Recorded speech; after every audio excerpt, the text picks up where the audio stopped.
Bonjour à tous, bienvenue aujourd'hui sur un nouvel épisode de Live Talk en compagnie de Yanis.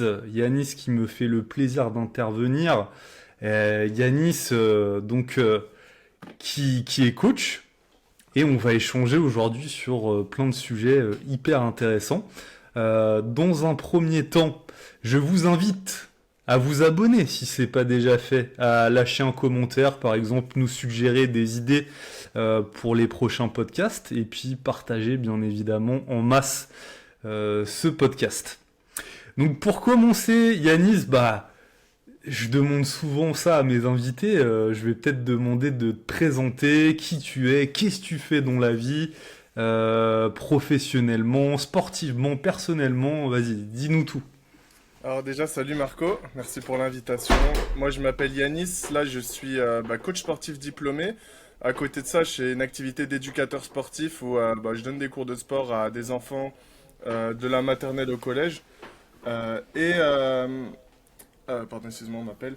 À côté de ça, du coup, je suis coach maintenant depuis 6 ans. Mais au début, c'était plus un à côté, et plus le temps passe, et plus ça devient mon activité principale en fait. Aussi, à côté de ça, j'ai fondé une association qui s'appelle Atlas Corporation. Enfin, j'ai cofondé, vu qu'on a été 5 à la base du projet. On est 5 aujourd'hui, mais ça, il y a eu un petit peu de renouvellement dans l'équipe.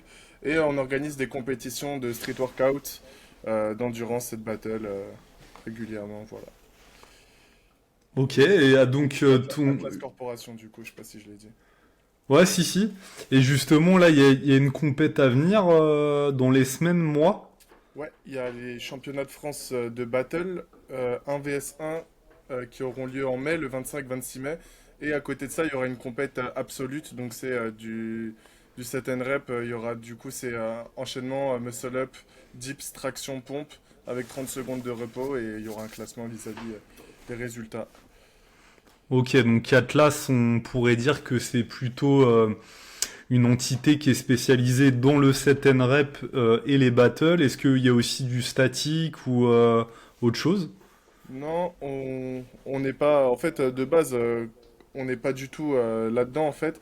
C'est quelque chose qui est très intéressant, mais on manque clairement d'expertise. Donc, on veut pas s'aventurer dans quelque chose qu'on ne maîtrise pas. Donc là, on laisse ça aux experts. Et puis, pourquoi pas à l'avenir s'associer avec des gens qui font ça très bien. Mais faire ça de nous-mêmes, ça aurait pas vraiment d'intérêt parce qu'on maîtrise pas notre sujet, quoi. Ok, vous êtes basé où, vous? Même À si je Montgeron, connais la ouais, réponse. ouais. On est à Montgeron, en Île-de-France. Ouais, tout simplement. Ok, Avec un des ouais, meilleurs comme parcs ça, de France. les... Un des meilleurs Et parcs il de y a... France. Ouais, voilà, faut le préciser, ça. Et du coup, on peut vous suivre sur Instagram, Atlas Corporation. Ouais, c'est ça, exactement. Exactement. Ok. Ok, du coup, toi, tu nous disais, Yanis, que tu as encore une activité, du coup, elle est Ouais. salariale, ton activité. Ok. Et tu fais combien d'heures? Ça représente combien de pourcents de ton activité globale aujourd'hui, ça?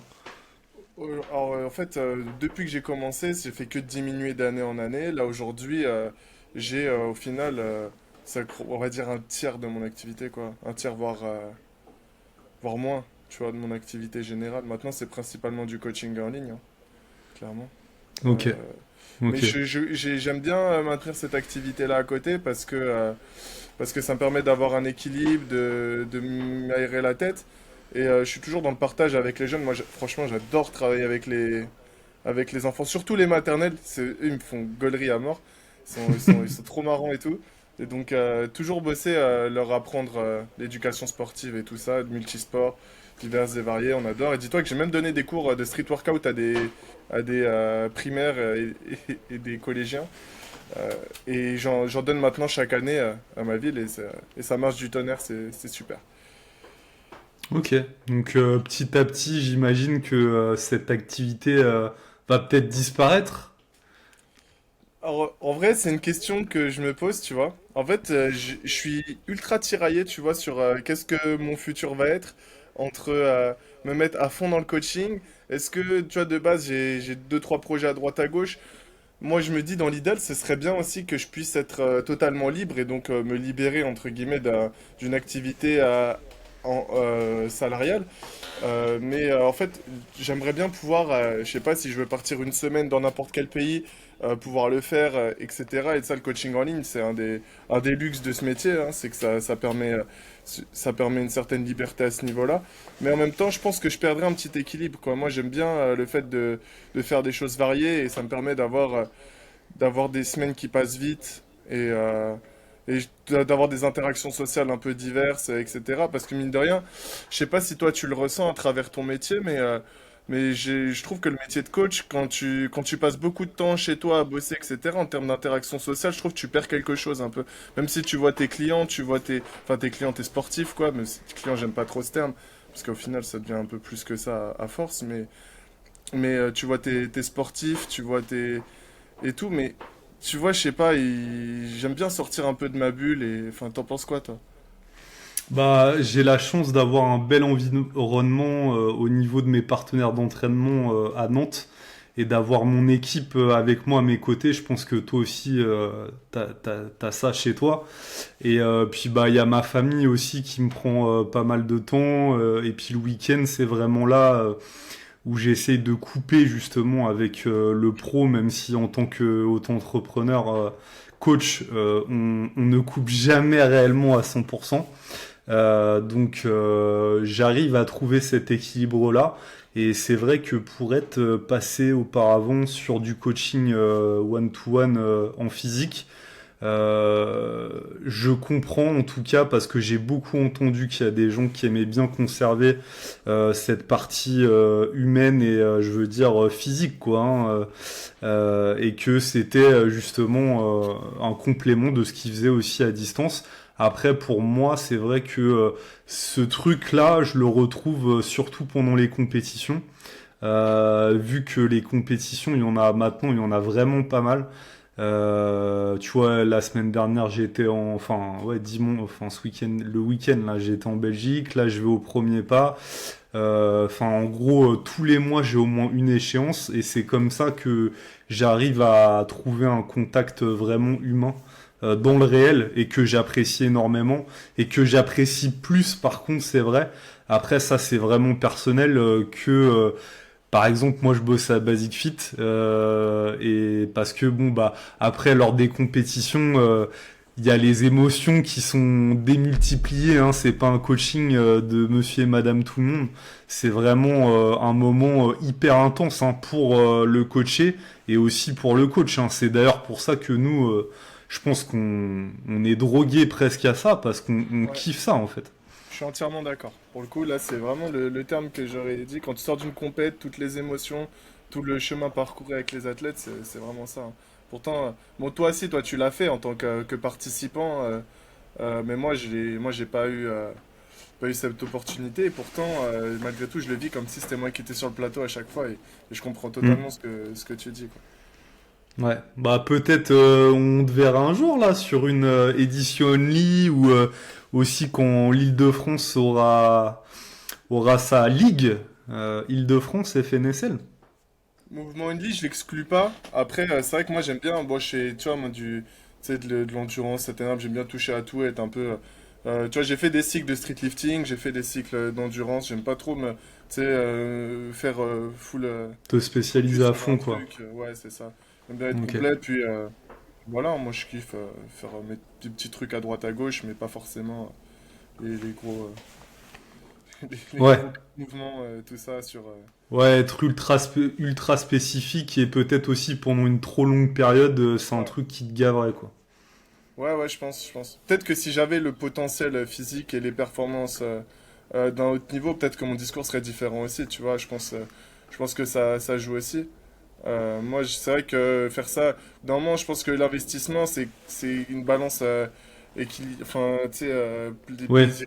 Enfin, je pense, tu vois ce que je veux dire, j'ai pas utilisé le bon terme, mais le bénéfice-risque, voilà, c'est ça que je voulais dire.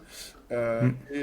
Est-ce que tout ce que tu risques, est-ce que ça vaut vraiment le coup quand t'as pas vraiment les armes Ouais. comme moi pour performer au plus haut niveau? Je pense que voilà, c'est quelque chose qui, au bout d'un moment, je choisirais plutôt la voie de la raison et faire plutôt une pratique un peu plus axée plaisir, durable et santé aussi, parce que le sport de haut niveau, qu'on soit sportif de haut niveau ou non, mais si on pratique comme un sportif de haut niveau, les risques sur la santé aussi, bah, mine de rien, ça joue, quoi. Je l'ai connu avant, moi de base j'étais handballeur, je jouais à un niveau semi-professionnel en National 2. J'ai vu un petit peu, c'est un niveau un peu, tu sais, un peu bâtard. Ça me fait penser à pas mal de ce que vivent aujourd'hui les streeteux, c'est que tu consacres un peu tout ton temps, toute ton âme, mais que t'as pas les retombées financières que peut avoir le Hmm. haut niveau, alors que pourtant, t'as un mode de vie qui s'y apparente un petit peu, tu vois. Et, euh, Hmm. et quand tu vois tous les sacrifices pour au final les résultats qui sont pas forcément incroyables, au bout d'un moment, préférer prendre un peu plus la voie de la raison. Alors je sais qu'il y en a pour autant, ils vont quand même s'acharner et peut-être arriver à des résultats qui sont extraordinaires. J'ai énormément de respect pour eux. Je pense qu'il n'y a pas vraiment de meilleur choix. Enfin si, enfin non, je sais pas. Je pense que ça dépend vraiment de chacun. Ça Hmm. dépend de la situation et en soi, si Exactement. que tu choisis l'un ou l'autre, respect et puis voilà quoi. Moi je pense qu'au bout d'un moment, là aujourd'hui j'ai 28 ans. Euh, bon, j'ai plus trop le temps de, de laisser. Enfin, j'ai pu bien m'amuser par le passé. Maintenant, on va essayer de faire quelque chose de plus raisonnable, quoi. Ouais, donc pour l'instant, tu fais un petit peu du sport plaisir, loisir. La chose première, c'est prendre du plaisir. Ouais. Et peut-être que justement, tu essayes d'exceller dans ta fonction de coach. Ouais, là, c'est ce sur quoi je m'investis le plus en ce moment, hein, clairement. Je te cache pas que les journées deviennent très courtes à force, mais bon, c'est ça je pense que tu vois très bien de quoi je parle, hein. Ouais, Mais ouais, ça fait peur même. ouais, ouais, ouais, c'est clair. C'est clair, là, Quand tu dis putain, attends, il y a une semaine là qui vient de se passer. En fait, au début, tu vois, quand j'ai lancé l'activité, bon, ça passait à allure normale. Et puis avec mon meilleur pote, je m'en rappelle toujours parce que lui aussi, il est entrepreneur dans un autre domaine. Et on se disait, non mais attends, on s'est vu le week-end dernier là, mais pour moi ça fait 2 jours qu'on s'est vu. Et puis maintenant c'est quasiment les mois. Tu vois, les mois ils filent, ils filent, ils filent, ils filent. Et même là, je me dis, on va bientôt arriver en été. Enfin, ouais, c'est incroyable, hein. ça passe trop vite en fait. Mais je pense que quand t'es pris par ce que tu fais, que tu kiffes ce que tu fais, t'es passionné, bah ça passe à une vitesse folle quoi. Ouais, totalement. En plus de l'activité de coaching, il y en a une autre qui me prend énormément de temps en ce moment, c'est bah, l'organisation de compétition, tu vois. Ouais. Là, on prépare les championnats de France, mais en coulisses, on a d'autres projets beaucoup plus ambitieux et qui demandent, c'est des démarches de plusieurs mois qui nous, pour le coup, demandent enfin, un travail tellement intense. Là, par exemple, on avait les battles des championnats de France, on a eu toutes les soumissions vidéo, il a fallu faire une analyse, plus on a l'autre format l'absolute qui est aussi sur soumission vidéo. Malheureusement, on est en train d'essayer de créer un circuit national, tu vois, mais il n'est pas encore créé, ça prend du temps. Toi, tu sais très bien aussi quoi je parle, vu que je crois que tu aides aussi à l'expansion de la FNSL à travers les ligues régionales et tout. Et tu vois, enfin, c'est un travail de plusieurs années. Et quand je vois, c'est pareil ça, plus les coachings, plus. Voilà, enfin, là, c'est vrai que c'est Bah tu carrément. t'as dédié ta vie à ton sport en fait. Ouais, ouais, c'est clair. C'est clair. Et justement, moi ce que je voulais te recevoir aujourd'hui parce que je me retrouvais dans pas mal d'aspects justement de ta personne, notamment l'implication au niveau du sport. Moi, là où je t'ai le plus connu, c'est quand tu faisais justement tous les récaps là, qui devaient te prendre un temps de ouf. Et que je comprends d'ailleurs à mon grand désespoir hein, que tu ne les fasses plus. Mais c'était incroyable. Et donc, ouais, t'es coach, t'es acteur aussi via Atlas Corporation. Enfin, voilà, c'est vraiment. Enfin, je trouve ça stylé, quoi. Je pense que, tu vois. Enfin, le but, c'est dans quelques années, ben, on se rappellera de toi, quoi. Enfin, tu t'auras été vraiment un acteur, tu seras une référence, et je te le souhaite, dans ton domaine, quoi. Merci beaucoup, ça me fait plaisir. On va essayer, on va tout faire pour, hein, écoute, c'est le but, hein. Bah déjà, tu vois, moi, je suis moins le 7 Rep, mais pour moi, vous êtes l'organisation française la plus structurée et la plus sérieuse et aussi celle qui communique le mieux, d'après moi, hein. Après, ça reste subjectif, hein, mais bon. Bah, merci beaucoup. On essaye, on fait. Comme je t'ai dit, on est cinq. Tu vois comment je suis passionné, investi et tout. Bah en fait c'est pareil pour mes gars, hein. Les gars qui sont avec moi, on a une équipe. Dis-toi, ça fait 2 ans et demi maintenant. Toutes les semaines, on a des visios, on a tu sais, Hmm. des Google Sheets avec toute notre liste de tâches. On est tout le temps en train de bosser dessus, quoi. Ça s'arrête jamais. Là, tu vois, ce soir, je suis en visio avec eux. Enfin, tu vois, c'est Bah, tout le temps, bah tout ouais, le c'est temps. ça.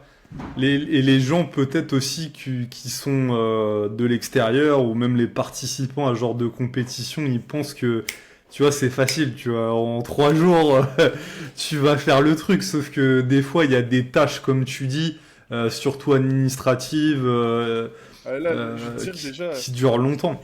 Tout simple, là, on a voulu faire un règlement, mais un règlement, un vrai, bien sérieux, bien comme il y a dans les disciplines qui sont institutionnalisées bien correctement depuis quelques années en place et tout.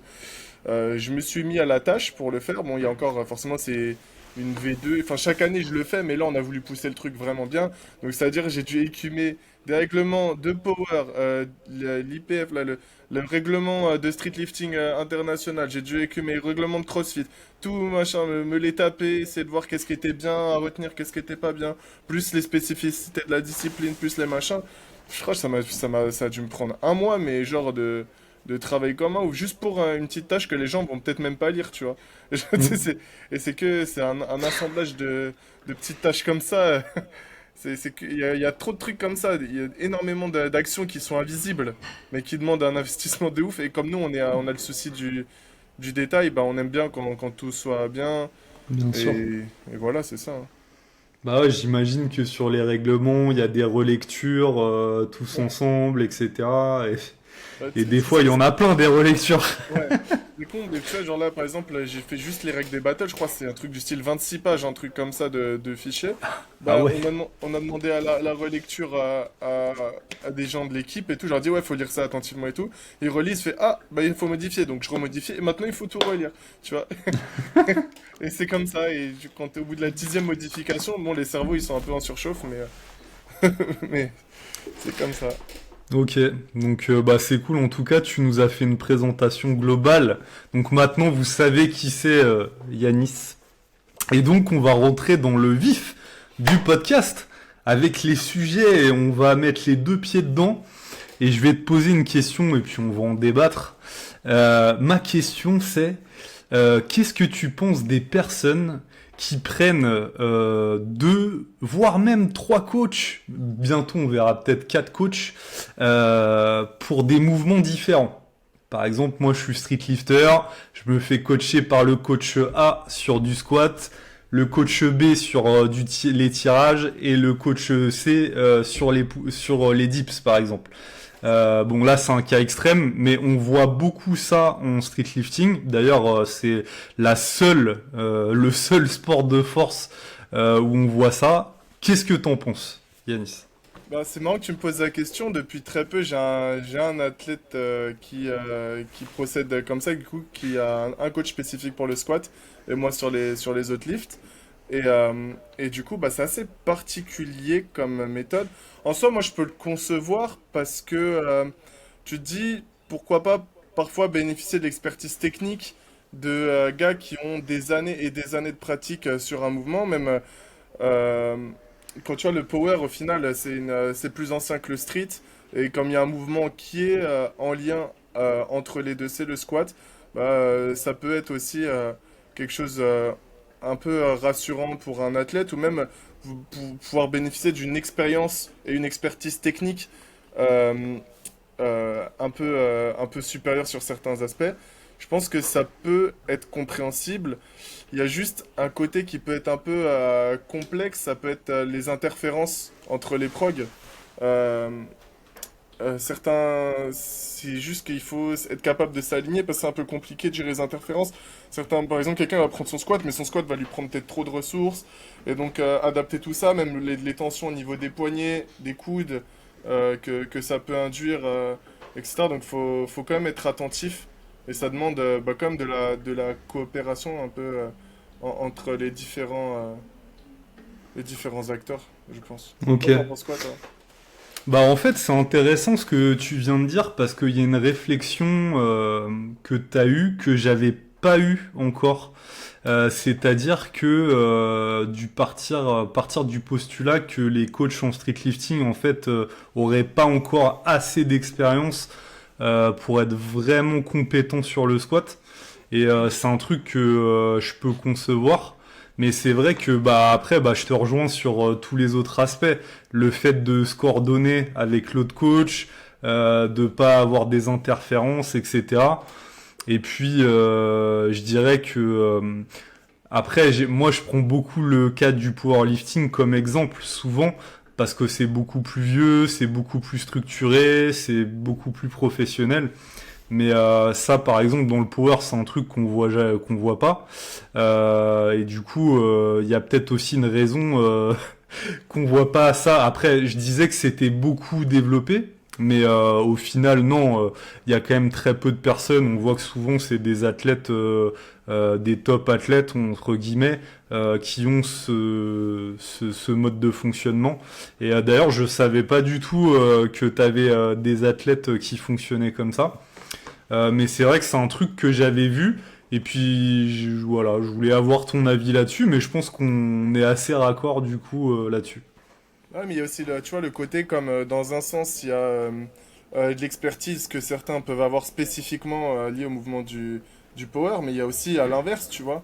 Peut-être que quelqu'un qui a coaché exclusivement en power manquera d'expertise, que ce soit technique, ou même en termes de planification, de programmation, parce que en termes de pourcentage, toi-même, enfin, je t'apprends rien, mais tu peux pas du tout appliquer ce que tu fais sur les mouvements classiques de power, même s'ils sont très différents d'un mouvement à l'autre. Mais encore plus avec le mouvement street, la différence en termes de gestion des charges, c'est encore un autre univers, quoi. Mm. Et donc là-dessus, peut-être quelqu'un qui coach en power, mais qui trouve le potentiel d'un athlète en streetlifting sur un mouvement, et peut-être qui n'a pas l'expérience des mouvements de street, bah aussi ça peut être pertinent à lui de se coordonner avec un autre coach, enfin voilà, quoi. Ok, ouais, de déléguer. Ok, ça marche. Du coup, je passe à la seconde question. Ça, c'est une question qui est intéressante. Je suis sûr, tu vas kiffer la question. C'est comment tu expliques que dans la majeure partie des cas, les champions se font coacher par d'autres champions sans prendre en compte la réelle compétence en tant que coach et qu'ils se basent uniquement sur les compétences d'athlète. C'est un sujet un petit peu piquant. Ouais, moi je pense que c'est quelque chose qui relève tout simplement de la psychologie humaine, tu vois. Si tu vois Bien quelqu'un, sûr. c'est quelque chose, quelqu'un qui montre l'exemple, au final, tu peux te dire que bah, il connaît le chemin, donc je peux le suivre. Moi, tu vois, je suis assez mitigé parce que je connais des champions coachs qui ont une excellente expertise et qui savent de quoi ils parlent et qui savent programmer, planifier, périodiser et faire une analyse technique et qui humainement sont bien. Ça, j'en connais des champions. Et j'en connais d'autres, c'est des champions qui se prétendent coach et qui, leur contenu, bah, ils volent pas très haut, mais et qui demandent des sommes assez exorbitantes même pour certains. Je ne citerai pas non parce que je m'entends bien en plus humainement avec ces personnes. Mais le problème, c'est que en fait, euh, en fait, je pense qu'il y a aussi un côté intéressant qui peut être même de bosser avec un athlète de haut niveau, même si c'est pas le coach de l'année, parce que quand même le fait d'être tout simplement d'avoir une proximité avec un champion, bah, c'est une plus-value quand même, hein. Tu vois, moi personnellement, je suis pas un champion, donc c'est pas quelque chose que je peux proposer à mes athlètes, mais moi en soi, je peux comprendre le côté. Je vais contacter cette personne parce que elle a X lignes sur son palmarès, et donc ça me fait aussi me rapprocher, côtoyer quelqu'un qui a un mindset, qui a, enfin, je sais pas, tu vois. Et ça, je peux le comprendre. Même si, moi, c'est pas ça le critère numéro un que je rechercherais, bien évidemment. Ce sera bah, la compétence. Combien de personnes tu as réussi à faire progresser? Est-ce que tu as réussi à faire progresser des gens qui ont un profil similaire au mien? Peut-être ce genre de choses. Tu vois, c'est peut-être ça les questions que je me poserais en tant qu'athlète. Mais pour le coup, bon, c'est vrai que voilà, il y a différents types de coachs et tout ça. Mais je crache pas forcément sur la démarche. Je peux la concevoir en soi. Mais, c'est pas celle que je favorise, quoi. Ok. Ouais, il y a des fois une petite... tu parlais de psychologie, on pourrait parler presque des fois de fanatisme. C'est-à-dire que voilà, les mecs prennent des champions, que ce soit des confirmés ou des débutants, justement pour être proches de leur athlète préféré, quoi, on va dire.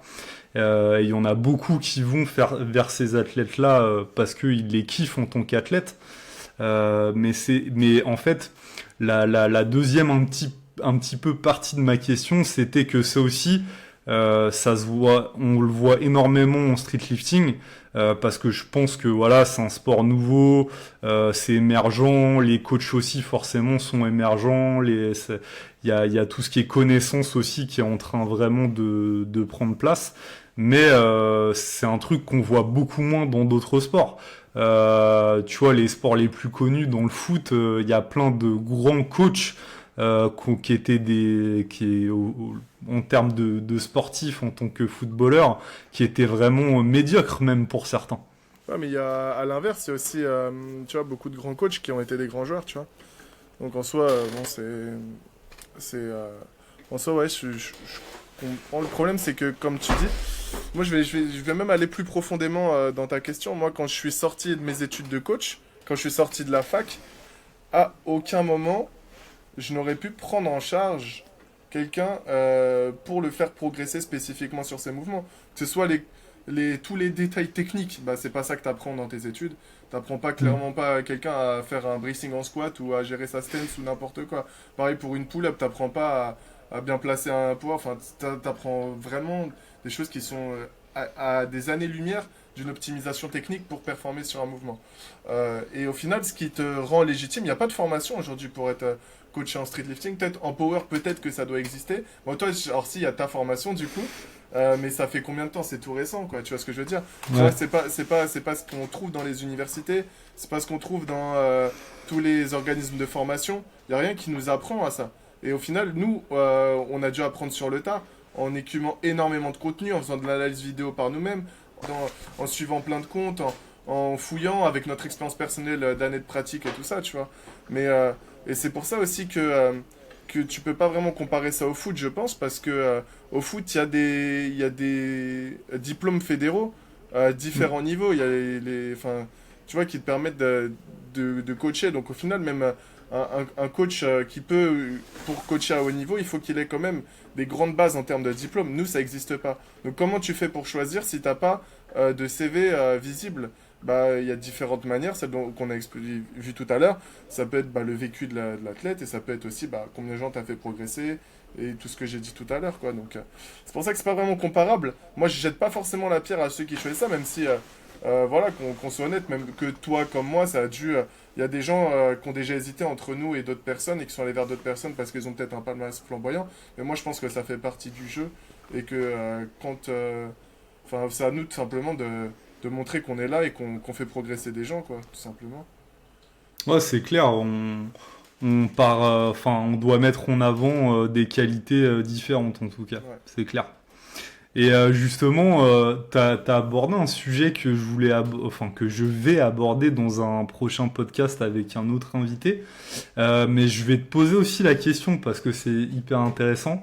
Est-ce que tu penses que on devrait aussi en streetlifting, par exemple, à un niveau national, on va dire imposer aux coachs d'être justement avoir des diplômes de coach alors en streetlifting ou des diplômes un petit peu plus généraux pour justement on va dire mettre en avant les gens qui ont fait la démarche d'être formés, compétents, et mettre aussi d'autres critères en place, comme par exemple peut-être un cahier des charges, avoir déjà participé à une compétition d'ampleur nationale, voilà, et de les mettre en avant le jour des compétitions, ces coachs-là, et presque avoir un annuaire en fait des coachs en streetlifting.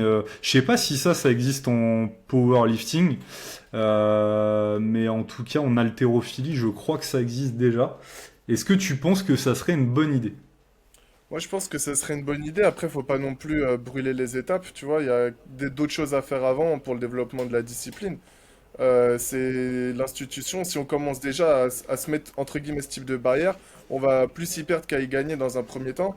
Parce qu'il y a plein de gens du coup qui vont être découragés, qui ont arrêté de prendre des coachs, à peut-être desservir la discipline dans un premier temps. Je pense que quand on aura, d'un point de vue institutionnel, développé bah, les fondamentaux, créé un circuit, des étapes régionales, nationales, quand on sera aussi structuré par exemple que l'IPF en powerlifting, Dans ce cas-là, après je dis on, mais enfin j'englobe tout le street workout, que ce soit le côté set and rep ou même la partie street lifting qui s'apparente quand même beaucoup plus à du poids et pour le coup c'est plus ça y ressemble plus en termes de comment dire de structure. Je pense que sur le long terme, c'est effectivement quelque chose qui serait très intéressant et qui, pour moi, si on veut devenir professionnel, et c'est ce qu'on cherche hein, tous les deux à travers nos différents, enfin, nos différents boulots qu'on fait depuis quelques temps, mais nous deux, c'est des choses pour lesquelles on œuvre. C'est la professionnalisation de la discipline, des disciplines en l'occurrence, et enfin pour moi, et je pense que ça, ce sera une étape qui sera euh, obligatoire à un certain moment. Pas forcément obligatoire, mais en tout cas, ce serait une plus-value certaine, quoi. Là, on rentre vraiment dans un sport professionnel à partir du moment où il y a ce genre de choses qui sont mises en place, totalement. Ok. Et tiens, donc tu as répondu en fait. En fait, t'anticipes toutes mes questions. Est-ce que tu vois mes questions, Yanis? Je crois que c'est ça. Est-ce que le street lifting fait partie du street workout? Ah, j'ai vu que ça a pas mal fait débat, ça, récemment. J'ai sorti les popcorn aussi, ça m'a fait rire. Bah moi j'ai envie de te dire oui, même si je sais que toi t'es pas d'accord. Moi j'ai envie de dire oui, parce que le street lifting, ça a apparu au final, au début, dans des compètes de street workout. Même les premières grosses compétitions de street lifting, c'était dans les championnats du monde en Ukraine, etc. Avant le Covid et avant tout ce qui se passe aujourd'hui en Ukraine, mais avant il y avait des championnats référencés. Et les premiers gros championnats, là où justement Baki était champion du monde, là où Ludo a fait vice-champion, etc. à l'époque, bah, en même temps, en parallèle de ça, il y avait des championnats d'endurance de dips, des championnats d'endurance de squat pistol, et tout ça dans la même compétition, tu vois. Euh, il y avait... Après, eux, c'est un format différent. En fait, c'est vrai que eux, ils font un format différent. C'est le street lifting classique va englober deux mouvements, qui va être le max dips et le max traction. Et effectivement, ça, c'est quand même assez différent le fait que tu rajoutes le squat, les équipements, tout ça. Ça, quand même, ça diverge un peu. Et après, tu vois, j'ai envie de dire, dans le street workout, si on considère que le freestyle et le set and rep, bah, c'est des disciplines du street workout, bah, j'ai envie de dire le street lifting aussi, parce que au final, ça reste des sports qui sont cousins et qui sont juste, en fait, sont très différents. Et c'est comme l'athlétisme où il y a des disciplines différentes au sein de la même discipline, quoi. Euh, et voilà, c'est ce que je pense. Maintenant, c'est vrai que l'ajout du squat, ça remet un petit peu les dés, ça relance un peu les dés à ce niveau-là, mais je pense quand même que oui, parce que les origines, elles viennent clairement du street workout, quoi. Mhm, ok. Et toi, t'es pas Euh, d'accord, du coup? non, non, non, bah en fait, moi je suis nuancé.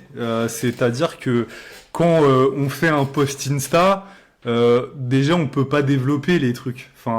Ouais, Enfin, ouais, c'est soit t'as clair. un réel qui dure 1 minute, mais tu peux pas rentrer dans les détails, et encore moins sur un carrousel, et tu peux pas préciser un petit Ouais. peu ce que t'as Puis voulu dire. surtout quand l'intitulé, c'est des choses qui fâchent, des vérités qui fâchent. Déjà, on sait que là, c'est pour faire du bruit, là. Ils Il savent voulait du déjà. sang. Vous voulez du sang, vous allez être servi.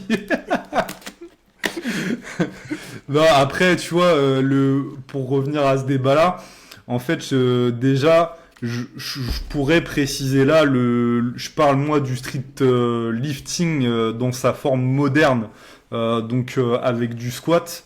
Et il y a plein de trucs, en fait, moi je vais peut-être le dire différemment de toi, mais que tu as déjà dit, c'est que bah, le squat, il remet énormément les choses en question par rapport justement à l'intégration du street lifting dans le street workout, même s'il garde le nom street, parce qu'en fait il se fait plus à l'extérieur, Ouais. déjà d'une, et ça je crois que c'est vraiment les deux choses qui diffèrent énormément. En tout cas pour le street lifting 4 mouvements. Peut-être qu'un jour on verra des compètes only en extérieur. D'ailleurs, ça pourrait être marrant ça. C'est Et, c'est le format classique aussi, hein. Très hmm. stylé. Et du coup, ouais, ça remet, je trouve, un petit peu tout en question. Et que aussi le street workout, il y a un petit peu une notion de poids du corps sans accessoires, tu l'as dit aussi. Mm. Et là, on est vraiment sur un sport qui, ok, a des mouvements qui viennent du street workout, mais pour moi, en fait, il y a eu une scission, on va dire, à un moment donné, vraiment, tu vois, c'est comme, est-ce que l'haltéro, c'est de la muscu, tu vois? Enfin, oui et non. Parce que le but de l'haltéro, déjà, c'est la performance, alors que la musculation, c'est se muscler. Mais bon, on pourrait Ouais, mais dire c'est comme aussi si je que te dis, l'halté... est-ce que le lancer de poids, c'est de la enfin, c'est de l'athlétisme, alors que l'endurance, ça l'est aussi, tu vois. Ouais. Au final, Ouais. c'est un peu sans fin comme En réflexion. fait, vu qu'il n'y a pas de, en fait, nous, enfin, l'être humain est comme ça, hein, je pense, mais on aime tout mettre dans des cases, dans des catégories, tu vois. Mais pour après, c'est personnel et je sais qu'il y a aussi des gens qui partagent mon point de vue, mais pour moi, le street lifting s'est tellement développé de par les compétitions, les règles, tout ça. En fait, ça s'est métamorphosé très très vite. Et pour moi, c'est vraiment en dehors. Effectivement, il y a toujours un lien street workout, street lifting qui est indiscutable. C'est indiscutable. Mais pour moi, c'est vraiment une discipline qui est en dehors du street workout. Donc voilà, mais après, les gens, ils m'ont fait marrer parce que ils pensent peut-être que on n'aime pas chez Lift Trainer, on n'aime pas le street workout. Ouais. Alors que ce week-end, j'ai été chez Alexandre, qui est un fervent adorateur du street workout. Non, non, le street workout, Et même t'as Bilal dans enfin, ton équipe, Gelba, oui, qui venait à nos compètes et tout ça, c'est le ouais. frérot. Même je suis un peu. Enfin, ouais, ouais, c'est Il vraiment. va, il va, il va en refaire, t'inquiète, il va en refaire. Ali, c'est vraiment le frérot, lui. Ok, bon, on a développé déjà pas mal ce truc-là. Tiens, un petit peu là, justement, la suite de la question, ça serait de quelle chose pourrait s'inspirer le street workout du street lifting? Bon, moi, j'ai envie de te dire la planification, même si c'est pas du tout les mêmes clés, enfin, c'est pas du tout la même chose de planifier, mais c'est surtout peut-être le sérieux et un peu le n'importe quoi courant qu'on voit pas mal dans les progs en street workout. Et là où la communauté street lifting l'a eu beaucoup plus vite, c'est le fait que tout le monde se fait coacher quasiment, tu vois, il y a presque personne qui. Alors qu'en street workout, à l'inverse, tu vois, moi j'ai été au championnat d'Europe de street workout avec le staff de l'équipe de France, à ce qu'on lui en février l'année dernière, et j'ai pu un peu poser des questions à tout le monde à ce moment-là. Bon, les choses ont pas mal changé pour certains d'entre eux depuis, mais 90% de l'équipe, c'était en auto-coaching, quoi, tu vois. Et ça, c'est des trucs où pour moi, s'ils veulent vraiment exprimer leur plein potentiel, alors peut-être que certains d'entre eux ont les capacités, les compétences et les qualités pour le faire, mais je pense pas que ce soit le cas pour tout le monde, tu vois. Et, euh, et je pense que voilà, je pense que ça c'est un gros axe de progression, c'est la capacité à être sérieux là-dessus. Sinon, c'est au niveau des compétitions, parce qu'effectivement, nous on fait des compétitions. Enfin, au début, on les faisait avec l'objectif tout simplement de se faire kiffer, mais ça a pris, mine de rien, elles ont pris de l'importance et du standing. Et aujourd'hui, on représente les plus hauts niveaux de compétition en endurance en France. Et on aimerait bien aussi. Bon, on sait qu'il y a quelques équipes qui en font, mais on aimerait bien créer et permettre à tout le monde de pouvoir avoir un circuit vraiment institutionnalisé. Et ce qui est en train de mettre en place aussi la FNSL notamment, avec les grandes ligues régionales, etc. Nous, c'est ce sur quoi on est en train de bosser de manière intense là depuis quelques mois. On est en train de faire toutes les bases pour que ce soit le plus simple possible pour ceux qui veulent adhérer au projet. Donc ça demande beaucoup de travail. On veut tout standardiser en fait pour que tout soit simple pour les gens qui veulent rejoindre le projet. Et ça, c'est une des choses sur lesquelles on bosse notamment, tu Ouais, donc des gros projets et beaucoup de travail, quoi. On l'a déjà dit, mais vois. Ouais, c'est énorme ça. Et du coup, justement, moi, comme en Bretagne, là, il y a une grosse communauté aussi statique. Et j'étais agréablement surpris de voir que cette partie du sport, cette branche du sport aussi, est vachement développée. ouais. J'imaginais pas. Et j'ai l'impression, Il y a un énorme niveau en France. tu me diras si je me trompe, mais j'ai l'impression qu'elle est beaucoup plus développée que le 7 rep. Ouais, ouais, mais ouais, totalement. Même, Et eux, ils ont justement ce système de région, il me ouais, semble, hein. ouais, alors, ouais, bah, franchement, j'ai envie de te dire oui, parce que ça fait beaucoup plus longtemps qu'il y a des compétitions. Faut savoir que nous, le Ok. 7N Rep, comme je t'ai dit, nous, on a commencé juste après le confinement, on a eu de la chance de ouf sur le timing, comme on était à la première compétition post-Covid, on a rassemblé toute la France, et comme aussi on a eu le souci du bien faire, on a quand même, je pense, fait une compétition assez propre, et ça nous a lancé, propulsé directement en tant que gros organisateur, on s'y attendait pas du tout, tu vois. Mais avant ça, enfin, il y avait rien, tu vois, il y avait plus rien. Il y avait à l'époque, mais ça faisait des années qu'il y avait plus rien, tu vois. Donc là, en fait, il a Hmm. fallu reconstruire de zéro, même si j'ai pas la prétention de dire qu'on est les seuls à faire ça, mais aujourd'hui, il y a plein de petites compétitions à droite à gauche qui Ouais. se font, mais des grosses compétitions à l'échelle nationale. Bah, je pense qu'on est les seuls à faire ça aujourd'hui, en tout cas à notre échelle. Et, euh, et aujourd'hui, bah, on aimerait, comme je t'ai dit, développer ça plus. Le statique, ça fait des années qu'il y a des compétitions. Il y a même les gars, là, de la team OTZ, tout ça. Enfin, il y a comme des beaux ambassadeurs en France. Il y a des compétiteurs de très haut niveau, au niveau international et tout ça, qui ont beaucoup d'interactions, des réseaux sociaux puissants.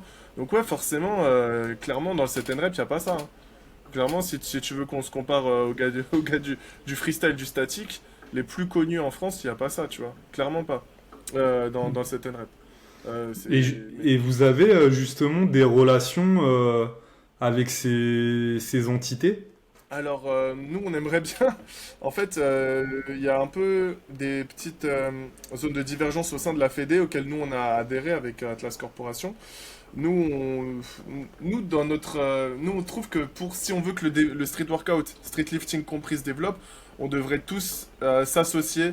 On devrait faire en sorte que si le street lifting, le street workout et tout ce qui est freestyle statique, on arrive à avoir trois pôles bien distincts au sein de la Fédé, voilà, mais au sein d'une même Fédé. Je pense que ce serait bénéfique pour tout le monde. Ça permettrait en fait, à avoir plus de licenciés, et donc à donner plus de légitimité au sport et donc à avoir plus de chances que le sport, on ait des vraies compétitions. Et puis, moi, je te cache pas, moi, un de mes rêves, ce serait que, je sais pas, dans 10 20 30 40 ans, le street, ce soit JO, tu vois, sous toutes ses formes.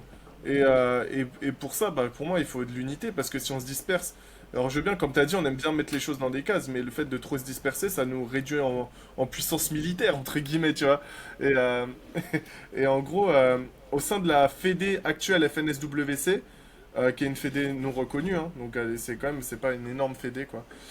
Mais la fédé pour laquelle on bosse, bah il y avait du freestyle, sauf que enfin, le freestyle via cette fédé, pour moi, il n'a pas été très bien géré par les acteurs. Moi, enfin, je vais te dire les choses sincèrement, même si je bosse avec Hmm. eux. Clairement, ils ont pas bien fait les choses. Il n'y avait pas de gens vraiment compétents pour gérer ça dans la fédé, donc forcément, ça laissait à désirer. Les athlètes, ils étaient pas contents et ils avaient bien raison, hein, selon moi. Du coup, les athlètes eux-mêmes ont décidé de faire une contre-fédération. Moi, c'est là ce que je trouve un peu dommage. Pour moi, ils auraient dû eux-mêmes devenir la fédé au sein de la fédé qui existait déjà pour développer les choses. Après, bon, il y a eu des divergences. Moi, j'ai pas, tu sais, d'avoir eu le président et les gars de la fédé, moi, je sais pas tout ce qui se dit, hein. Comme, moi, je refuse de baser tous mes a priori sur une seule version des faits, hein. Pour moi, on joue pas pile ou face avec un côté de la pièce. Donc, c'est pour ça que j'ai pas particulièrement d'avis. Mais je sais qu'il y a une grosse session qui s'est faite à ce niveau-là, et donc ils ont créé une contre-fédération pour le freestyle. Et qui a l'air d'être bien structuré, bien plus que ça l'était avant quand c'était sous le joug de la FNSWC. Et je pense qu'il y a un avenir brillant pour cette fédération. Les athlètes y adhèrent. Enfin, voilà, c'est un peu comme la FNSL est en train de faire avec le street lifting, tu vois. Je trouve qu'il y a des belles choses qui sont en train d'être faites de part et d'autre. Donc là, on est clairement en train de se diviser en trois pôles, hein, le pôle 7N Rep, le pôle freestyle et le pôle street lifting sous trois fédés différentes. Et moi, je trouve ça un peu dommage. Parce que si on fait tout ce qu'on fait mutuellement, mais que juste on se dit, venez, on bosse ensemble sous la même fédé, mais on fait ce qu'on fait sans rien changer, tu vois, bah ça donnerait pour moi plus de puissance au sport et ça nous permettrait d'avoir une vraie fédé, d'avoir plus de budget pour faire des compétitions, pour avoir plus de développement institutionnel et tout ça. Mais bon, peut-être que ça viendra dans quelques années, il faut aussi laisser le temps peut-être à chacun de se développer réellement de son côté pour pourquoi pas un jour faire les choses ensemble, je sais pas du tout, enfin après voilà, ça c'est que mon avis, peut-être qu'il est pas bon, hein. C'est possible, hein. Ah Peut-être si, que mais je dis des c'est des, bêtises. c'est des bonnes intentions et si c'est, enfin, ça serait ouf en vrai. Mais c'est vrai que peut-être que il y a on va tous en avant et puis à un moment donné on va peut-être tous se réunir une fois que tu qu'on sera tous réellement développés. Ça c'est possible et c'est ce que je souhaite qu'on puisse au moins trouver des terrains d'entente et faire quelque chose, essayer au moins de faire quelque chose. Après, si ça fonctionne pas, bon, voilà. Mais au moins avoir une cohésion, ouais, ça, à un moment donné, ça serait quand même hyper intéressant et je pense que ça vaudrait le coup de le faire. Moi, il y a un truc qui me fait un peu peur à l'idée d'y penser, je me dis, ce que j'ai un peu, enfin, ce que j'appréhende un peu, c'est que, imaginons, il y a X ou Y pôle qui se développe beaucoup et, tu sais, en termes d'ego, qui veulent plus s'associer, qui veulent plus, tu vois, genre, tu sais, je sais pas, hein, mais tu sais, genre que l'ego rentre en jeu et que ça dénature un petit peu, tu vois, le réel but de ce pourquoi on fait les choses. Après, je suis pas dans la tête des gérants des autres pôles, hein. Je sais pas eux pourquoi ils font ça, je sais pas si vraiment ils ont la même passion qui les anime, ou si c'est plus à aspect, je sais pas, uniquement financier ou quoi, et ça peut se comprendre. Mais si de base on a les mêmes intentions, bah ça pourrait être cool quoi, en tout cas, c'est ce que je pense. Ok, ouais. Moi, de toute façon, pour connaître un petit peu les acteurs, ils sont tous passionnés. Ça, en tout cas, c'est la chose qui est certaine et qui nous réunit tous. Hein. Donc après, bon voilà, il y a des choses qui divergent peut-être. Et justement, alors j'enchaîne avec la prochaine question. On revient un petit peu sur le coaching là. Donc toi, Yanis, tu coaches José. José qui fait partie de la team FSP, qui a fait les championnats du monde en moins de 87. Et justement, toi, c'est quoi un petit peu ton retour d'expérience par rapport à ce coaching-là avec José? Et c'est quoi les plus grosses différences entre un coaching d'un champion et un coaching d'un débutant, par exemple? Ouais, c'est assez particulier comme réponse. En fait, il faut savoir que José, c'est un électron libre à la mort, tu vois. Il est dur à coacher, honnêtement, tu vois. C'est un profil qui est très dur à coacher. Parce que, bon, de base, on s'entend super bien hein, dans la vie de tous les jours et tout. Mais lui, il est assez libre. Par exemple, tu vois, j'avais fait sa prog pour euh, Final Rep et FNSL. Mais franchement, tu vois, bon, il aimait bien faire des trucs à droite à gauche. On sent la Pas surtout, quoi. déception quand tu parles. Non, c'est pas forcément. Je pense que lui aussi, il a comme le côté, il a besoin de se faire plaisir et tout. Mais je pense clairement que la voie qu'il emprunte, elle est pas optimisée. Il explore pas le fond de son potentiel. Je pense clairement il pourrait faire mieux en termes. Après ça, qu'il a eu quelques bobos, quelques blessures sur lesquelles on a beaucoup travaillé. Mais, euh, mais je pense que, en fait, ouais, c'est au niveau. Il y a plein de petits aspects. Bon, après, je ne vais pas non plus trop rentrer dans le précis comme ça, mais plein de petits aspects sur lesquels ça pourrait être un petit peu mieux en termes de. Mais là, il est en train de faire. Enfin, là, il est en train de régler tout ça petit à petit. C'est pas encore parfait, mais mais il y a beaucoup de choses qui progressent sur ses retours, sur son sérieux et tout. Même si ouais, c'est pas encore parfait, mais je pense que ouais, c'est ce qui va changer, par exemple, entre lui et d'autres. C'est bah déjà, c'est qu'en fait, il faut que je revoie. En fait, il y a énormément de choses à revoir. Les pourcentages de. euh, Enfin, comment dire, c'est que c'est les façons de s'entraîner, les pourcentages. Lui, il est capable d'encaisser peut-être ce que d'autres ne sont pas capables, mais vice-versa. Enfin, tout dépend aussi des rep range. En fait, c'est une individualisation, c'est vraiment un profil, vraiment, c'est. Je sais pas comment expliquer ça, mais c'est vraiment très particulier. Euh, c'est- je veux dire. Ouais, ouais, ouais, là, alors là, tu parlais de l'aspect psychologique, en gros, il y a un petit côté électron libre et peut-être aussi un petit peu égo, en mode, t'inquiète, je sais ce que je fais, machin, ça va le faire. Et puis après, un côté biologique, physiologique, qui Ouais. fait que, bah voilà, c'est le mec, de toute façon, il est champion, donc il est vraiment au-dessus des autres par Ouais, rapport à sa récupération. même, même Voilà. enfin, il passe énormément de temps à la salle. Tu vois, il va faire 5 séances de 3 heures dans la semaine. Et sa vie, elle tourne énormément autour de ça. Parce que c'est le seul gars que je coach qui peut s'investir à ce point-là, quoi, tu vois. Mm. Il y met toute son âme là-dessus. Hein. C'est pas un tricheur, il s'entraîne comme un ouf. et tout. Et voilà, hein. Là-dessus, ça c'est clair que là-dessus, Alors, c'est... qu'est-ce que tu préfères? C'est difficile comme question, mais est-ce que tu préfères coacher des champions ou des débutants? C'est compliqué. Je pense que c'est Tu nuancé. peux utiliser un joker, hein, si tu veux. Non, je dirais c'est nuancé. Mais en fait, le gros avantage avec les champions, c'est que tu vis des expériences de fou en compétition, tu vois. Genre, c'est vrai que ça n'a pas de prix de faire progresser un débutant et tout, mais aujourd'hui, plus le sport il avance et plus ce sera compliqué d'amener un débutant à parfait à très haut niveau parce que c'est, pour moi, ce que j'entends, c'est un sport d'avance. C'est que les personnes qui sont fortes aujourd'hui ont plus de chances d'être fortes demain en fait. Et toute l'avance accumulée, c'est plus t'as déjà au total, plus t'as de chances d'améliorer ce total. Alors contrairement, enfin, voilà quoi, ou d'entretenir ton avance, etc.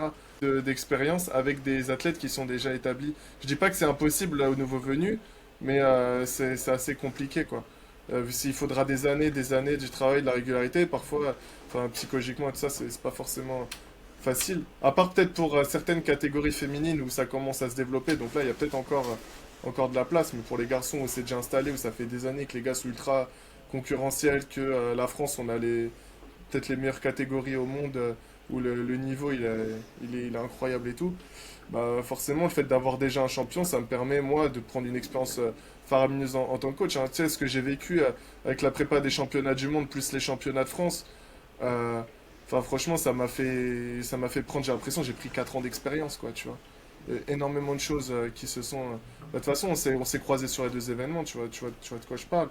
Mais c'est des événements qui forgent énormément en termes. Notamment, on a fait les championnats d'Europe en street lifting, enfin, non, enfin en street workout, mais c'était des épreuves de street lifting classique et endurance street lifting, et des championnats de France, etc.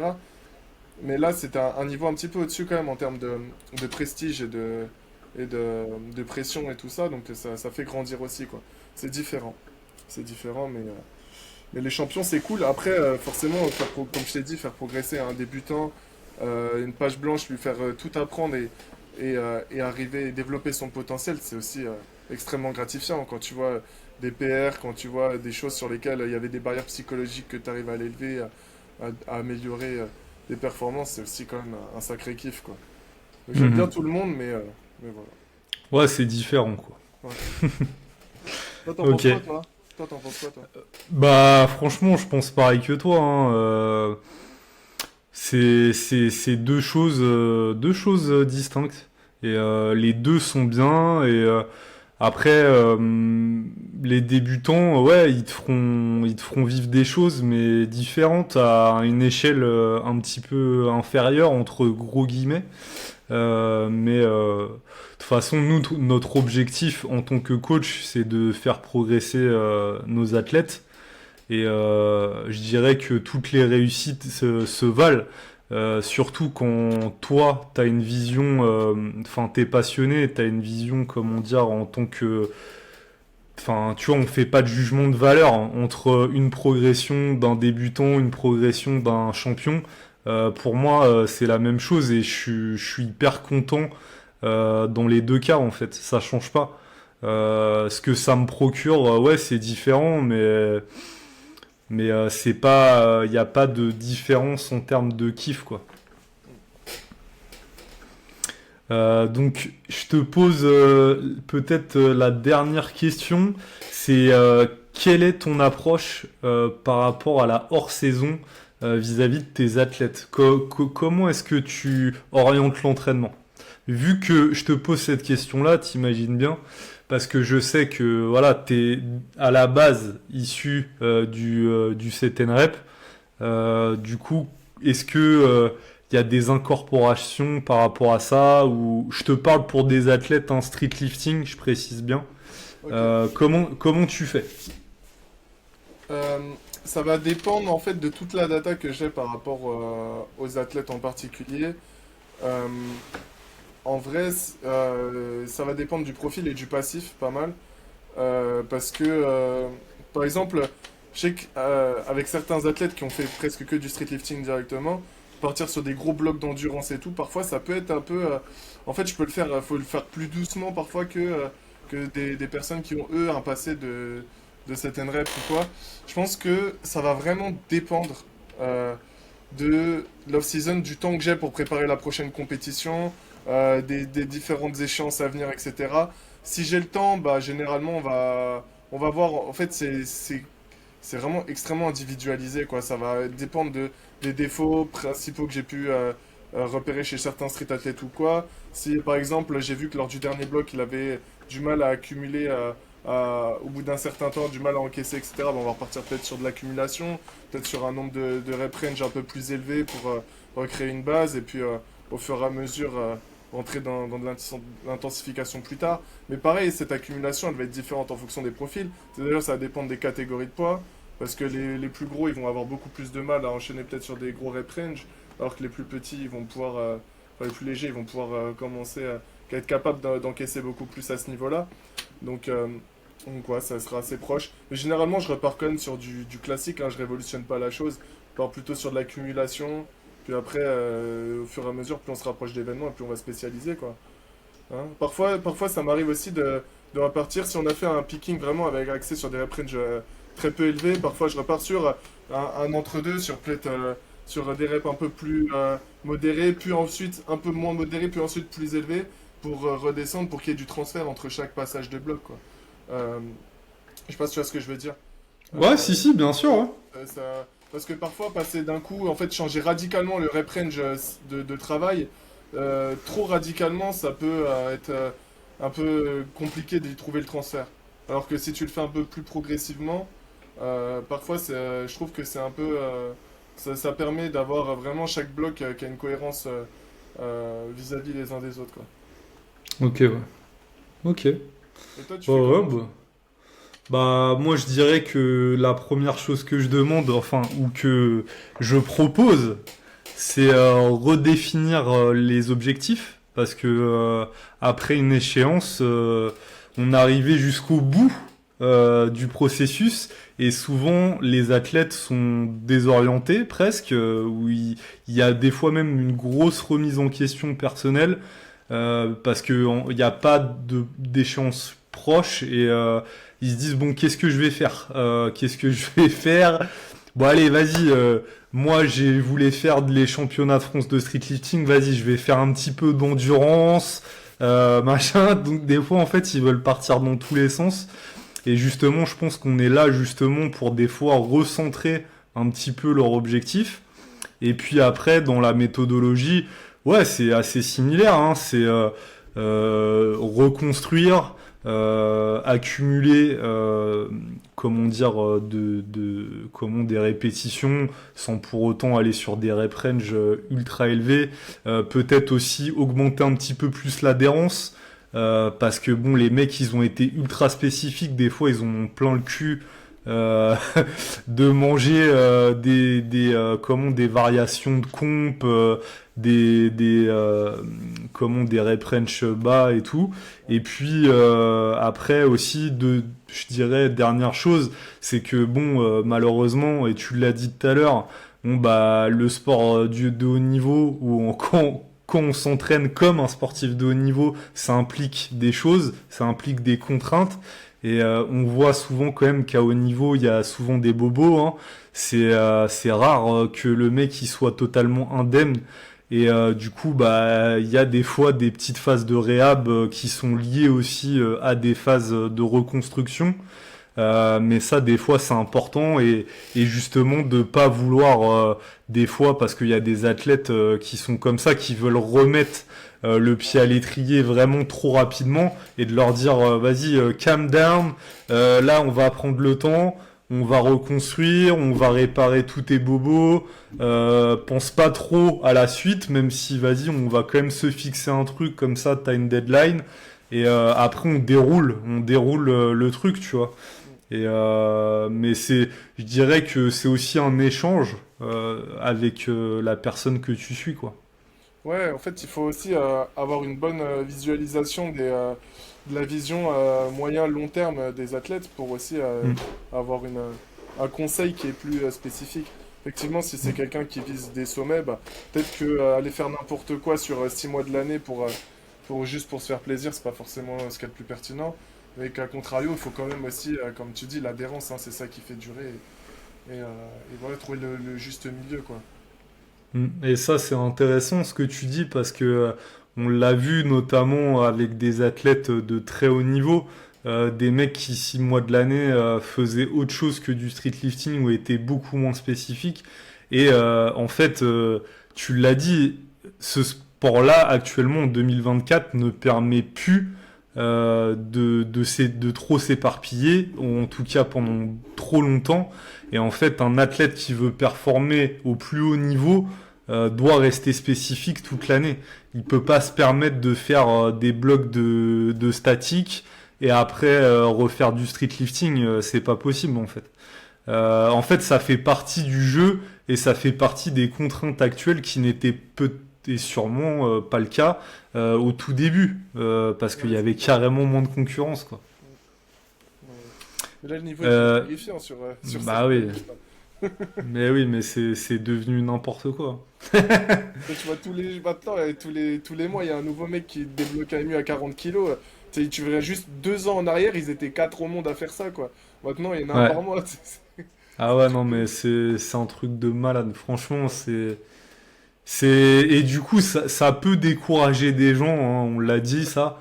Mais en fait, dites-vous que de toute façon, actuellement, et Yanis, il l'a très bien dit tout à l'heure, c'est qu'il va falloir des années maintenant d'entraînement pour atteindre un bon niveau et même un niveau national, hein.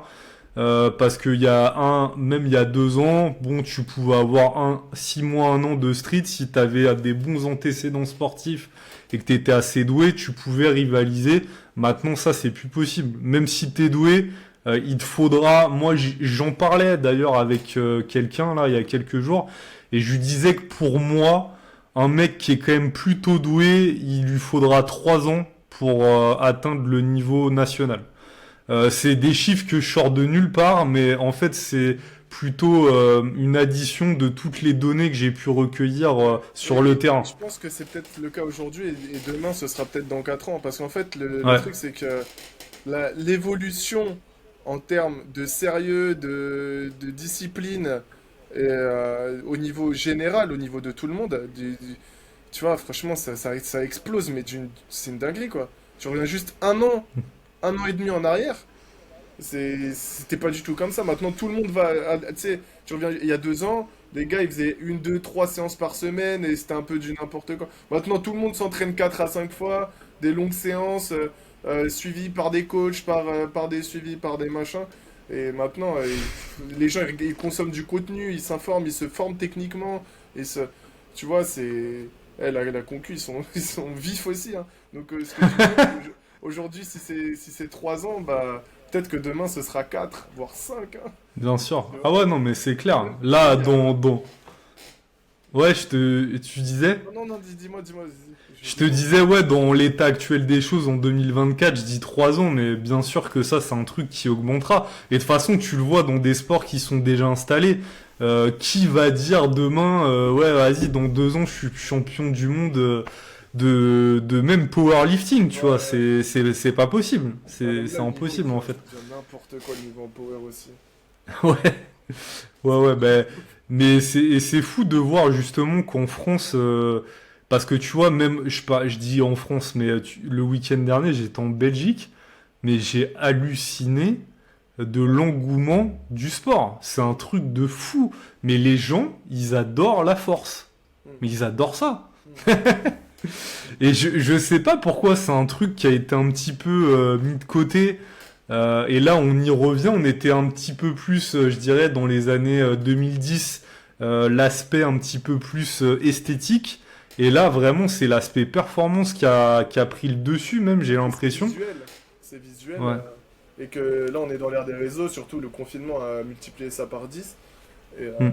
et forcément, hein, c'est rapide, court, et ça en jette. Tu vois, les vidéos d'un mec qui fait un dips énervé, bah, ça prend 8 secondes, hein, de ton attention, hein. Aujourd'hui, c'est un peu ce qui fonctionne le mieux, hein. Les gens ont plus beaucoup de temps à consacrer à un même contenu.